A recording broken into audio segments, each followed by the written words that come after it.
महायुतीने कोल्हापुरातील प्रचार सभेत आता प्रचाराचा शुभारंभ केलाय। या पहिल्याच प्रचार सभेत जाहीरनाम्यातल्या 10 मोठ्या घोषणा मुख्यमंत्री एकनाथ शिंदे यांनी केल्या। तर एकूण 10 घोषणा करण्यात आलेल्या आहेत, ज्याच्यामध्ये महिलांसाठी तसंच अन्य घटकांसाठी देखील घोषणा करण्यात आलेल्या आहेत। लाडक्या बहिणींना आता महिन्याला 2100 रुपये देणार अशी घोषणा मुख्यमंत्र्यांनी केलेली आहे।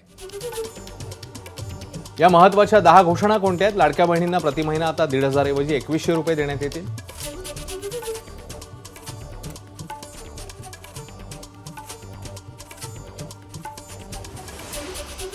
काही वेळापूर्वीच कोल्हापुरात सभा पार पडलेली आणि या सभेमध्ये मुख्यमंत्री एकनाथ शिंदे यांनी या घोषणा केलेल्या आहेत। महायुतीने प्रचाराचा नारळ फोडला तो कोल्हापूरमध्ये, जिकडे मुख्यमंत्री स्वतः उपस्थित होते आणि दोन्ही उपमुख्यमंत्री देखील उपस्थित होते। कर्जमाफी, शेतकरी सन्मान योजनेतनं शेतकऱ्यांना वर्षाला 15,000 रुपये ही आहे दुसरी घोषणा।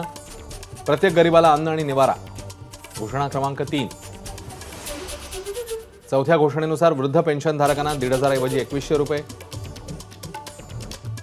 जीवनावश्यक वस्तूंच्या किमती स्थिर ठेवणार। 25 लाख रोजगार निर्मितीचं ध्येय समोर ठेवण्यात आलंय। 10 लाख विद्यार्थ्यांना 10,000 रुपये विद्यावेतन ही देखील घोषणा करण्यात आली आहे। 45,000 गावात पाणंद रस्ते। अंगणवाडी आशा सेविकांना महिन्याला 15,000 रुपये वेतन आणि सुरक्षा कवच, घोषणा क्रमांक 8। नवी घोषणा वीज बिलासंदर्भातली 30% कपात करून सौर आणि अक्षय ऊर्जेवर भर।